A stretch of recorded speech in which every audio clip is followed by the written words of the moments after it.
حضرت وہب بن منبہ رضی اللہ تعالی عنہ سے روایت ہے، فرماتے ہیں نبی اکرم نور مجسم شفیع معظم صلی اللہ علیہ وسلم نے ارشاد فرمایا، بے شک ہر عید والے دن یہ لعنتی شیطان چیختا اور چلاتا ہے، دھانے مار مار کے روتا ہے، اس کی چیخ و پکار کو سن کر اس کے جتنے بھی چیلے ہیں اس کے ارد گرد جمع ہو جاتے ہیں اور آ کر بڑے شیطان لائن سے کہتے ہیں، اے ہمارے سردار، آپ کو کس چیز نے رلایا ہے؟ آپ کو کس چیز نے غضبناک کیا؟ ہم ابھی اس کو توڑ دیتے ہیں۔ اب شیطان جواباً کہتا ہے، کوئی بھی چیز نہیں ہے، صرف اتنی بات ہے کہ عید والے دن اللہ رب العزت نے اس امت مصطفیٰ صلی اللہ علیہ وسلم کو بخش دیا ہے۔ اے میرے چیلو، اب تم پر یہ بات لازم ہے، اب کیا کرو؟ دوبارہ حضور نبی کریم صلی اللہ علیہ وسلم کی امت کو لذات میں، شہوات میں، خواہشات میں اور شراب کے پینے میں مصروف کر دو، یہاں تک کہ اللہ رب العزت ان سے ناراض ہو جائے۔ اب عقل مند آدمی پر یہ بات لازم ہے کہ وہ اپنے آپ کو عید والے دن شہوات سے، شیطانی کاموں سے، برائی کے کاموں سے، فلموں ڈراموں سے، فحاشی اور بے حیائی سے اپنے آپ کو دور رکھے اور اللہ رب العزت کی عبادت میں مصروف رکھے۔ اس وجہ سے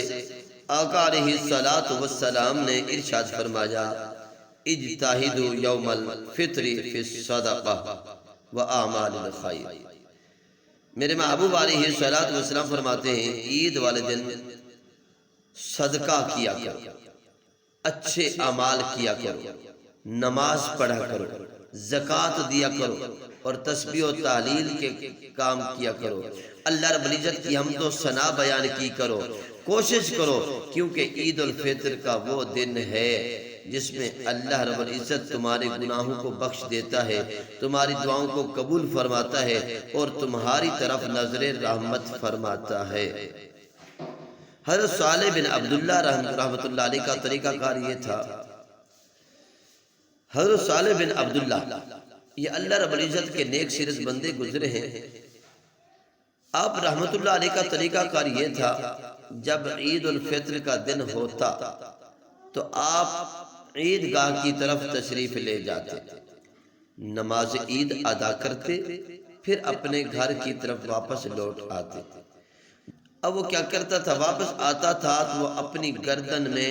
لوہے کی ایک زنجیر ڈال کر اپنے سر کے اوپر ریت ڈالتے اور انتہائی گریہ زاری کرتے، تو آپ کے اہل و عیال آپ کے ارد گرد جمع ہو جاتے۔ گھر والے آپ سے کہتے کہ اے صالح رحمت اللہ علیہ، آپ نے کیا حالت بنا رکھی ہے کہ اپنے آپ کو باندھا ہوا ہے اور سر میں مٹی ریت ڈال رکھی ہے؟ تو حضرت صالح بن عبداللہ رحمت اللہ علیہ فرماتے کہ میں اس بات کو اچھی طرح جانتا ہوں، لیکن میں بندہ ہوں کہ جس کو رب نے نیک عمل کرنے کا حکم دیا ہے، تو میں نے عمل کیا، لیکن مجھے نہیں معلوم کہ میرا وہ عمل مقبول ہوا ہے یا نہیں۔ آپ جائے نماز کے ایک کونے پر بیٹھتے تھے، جب آپ سے کہا جاتا کہ آپ مصلی کے درمیان کیوں نہیں بیٹھتے تو آپ جواباً یہی فرماتے کہ میں تو رحمت حاصل کرنے کے لیے اللہ کی بارگاہ میں آیا، میں تو رب العالمین کی بارگاہ میں سوالی بن کر آیا ہوں، جبکہ جائے نماز کے درمیان میں بیٹھنا بڑے لوگوں کا کام ہے، میں ایک بندہ ناچیز کا کام نہیں ہے۔ فرماتے ہیں پتہ نہیں یہ میرے سجدے قبول ہوتے ہیں کہ نہیں ہوتے۔ تو محترم سامعین کرام، دیکھو بزرگان دین کا طریقہ کیا ہے، وہ اپنے آپ کو گناہوں سے بچانے کے لیے اپنے آپ کو زنجیروں میں جکڑ دیا کرتے تھے، اپنے سر میں ریت مٹی ڈالا کرتے تھے، اس طرح اپنے آپ کو گناہوں سے بچاتے تھے۔ تو محترم سامعین کرام، عید والے دن فرشتوں کا زمین پر نزول ہوتا ہے۔ نبی اکرم نور مجسم شفیع معظم صلی اللہ علیہ وسلم نے ارشاد فرمایا،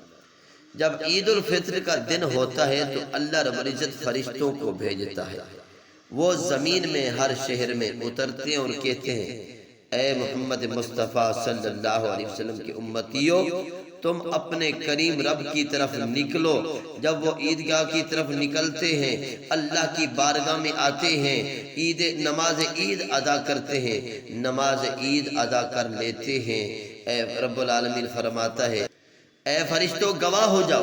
میں نے رمضان المبارک کے احترام کرنے کی وجہ سے، روزے رکھنے کی وجہ سے، صدقات و خیرات دینے کی وجہ سے ان کو میں نے